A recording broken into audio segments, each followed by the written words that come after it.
Hammaga assalomu alaykum. Barchangizga kuningiz xayrli va barakatli bo'lsin. Bugun men sizlar bilan birgalikda ajoyib desert cheesecake tayyorlab ko'rsatib bermoqchiman. Cheesecake'ni bilasizlar, tvorojniy sirdan tayyorlaydi. Men tayyorlayotgan cheesecake umuman oson va arzon variantda tvorogni o'zidan tayyorlab olamiz. Buning uchun bizga kerak bo'ladigan mahsulotlar 180 gram un, xamiri uchun bu 80 gram shakar, 60 gram margarin yoki slivishniy maslo. Bu yerda ikkita slivishniy maslo turibdi. 100 grammi nachinkasi uchun ketadi, 60 grammi xamir uchun ketadi. Bir pachka razrыхтитель xamir uchun, vanilin. Bu yerda 10 gram vanilin bor. Uni yarmi nachinka uchun, yarmi xamir o'tadi. Va xamir uchun bitta dona tuxum ham ketadi. Nachinkasi uchun 750 gram tvorog, 100 gram smetana, 150 gram shakar, 4 dona tuxum va 35 gram kukuruzniy kraxmal ishlatdim. Ishimizni xamir qilishdan boshlaymiz. Bismillahirrohmanirrohim deb. Xamirimiz uchun birinchi unimizni elakdan o'tkazib olamiz. 180 gram un bu yerda.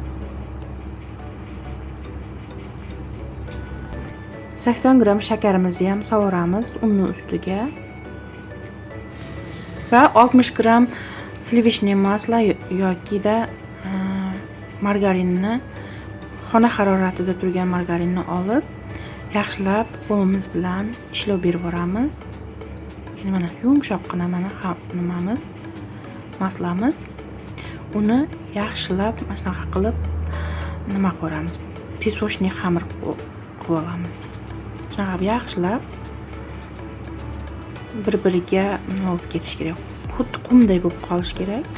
Shunaqa qilib olamiz. Razrыхтитель sovuramiz bir pachka. Endi esa mana shu tayyor bo'lgan xamirimizga, yarim tayyor xamirimizga bir dona tuxumni ham chaqib, bu yerda sal qolsa esimdan chiqibdi, limonli sok, bir qoshiqcha limonli sok sovurdim.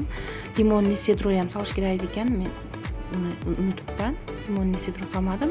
Limonli sok bir qoshiqcha solib yubordim. Xamirimizni shunaqa qilib hammasini bir xil massa bo'lguncha to'plab, mana shunaqa qilib bir joyga to'plab olamiz. Ya'ni xamirimizni shunaqa qilib tayyorlab olamiz.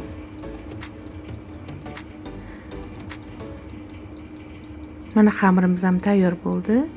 Ko'rib turganingizdek qattiq xamir bo'ldi. Qattiq bo'lganiga qaramay, yoysangiz birdan tezda yoyilib ketadigan, qo'lga yopishmay turgan xamir bo'ladi. Bu xamirimizni 1 soat davomida morozinlikka qo'yib qo'yamiz. Vaqti bemalollar bo'lsa 3 soat davomida xolodilnikda qoldirsangiz bo'ladi. Oldindan tayyorlab olsangiz bo'ladi. Men esa 1 soatga morozinlikka qo'yib turdim.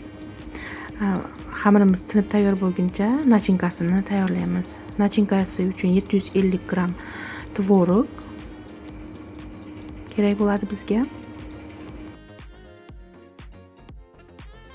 100 gram slivishniy maslo yoki margarin, 100 gram smetana sovuramiz.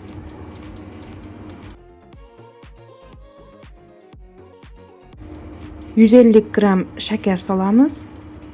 Ketidan boyaga 4 ta tuxumimizni ham chaqib yuboramiz.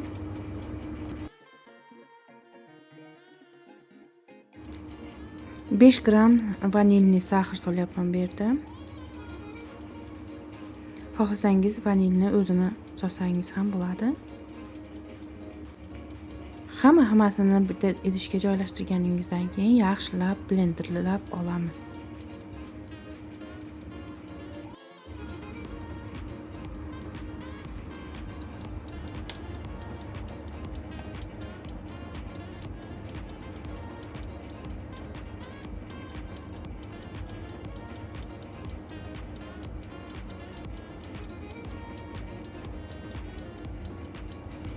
Mana yaxshilab blenderlab oldik. Endi tayyor bo'lgan massamizga 35 gram kukuruzli kraxmalni ham solib yaxshilab blenderlab olamiz.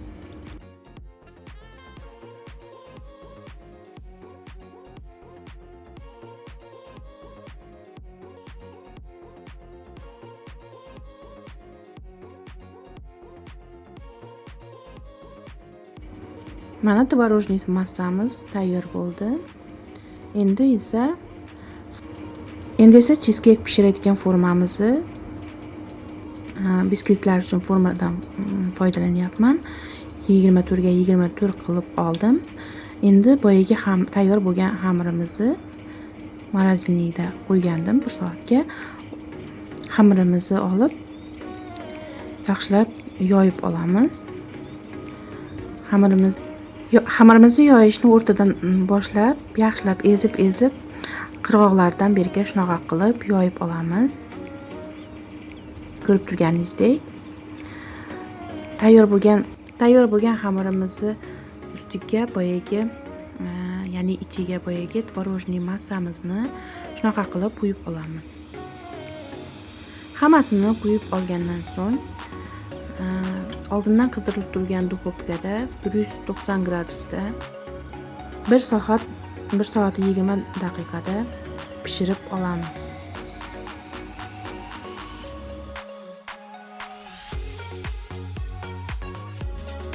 Mana cheesecake'imiz pishib chiqdi. Ko'rinishi shunaqa. Qirg'oqlariga albatta bezak qilib qo'yaman. Ozgina rumyani bo'libdi. Endi buni yaxshilab 1 soat 2 soatga sovutib olamiz. Mana cheesecake'imizni 2 soat davomida yaxshilab sovutib oldik. Sovigan cheesecake'imizni klubnika golubika bilan bezatib olamiz. Bezatib olish hammani o'zini xohishiga bog'liq. Shokoladlar bilan ham bezab olsangiz bo'ladi. Xohlang shokoladni ustiga eritib quyib yuborsangiz ham juda ham ko'rinishi ham chiroyli bo'ladi. Mazasi ham zo'r bo'ladi. Men esa shunaqa qilib bezatib oldim. Ko'rinishi chiroyli, ham mazasi ham mazali tvorojniy cheesecake'imiz tayyor bo'ldi. Hammangizga yoqimli ishtaha. Tayyorlab ko'rmagan bo'lsangiz, albatta tayyorlab ko'ring. Keyingi videolarimgacha Allohga omonat bo'ling. Hozircha xayr.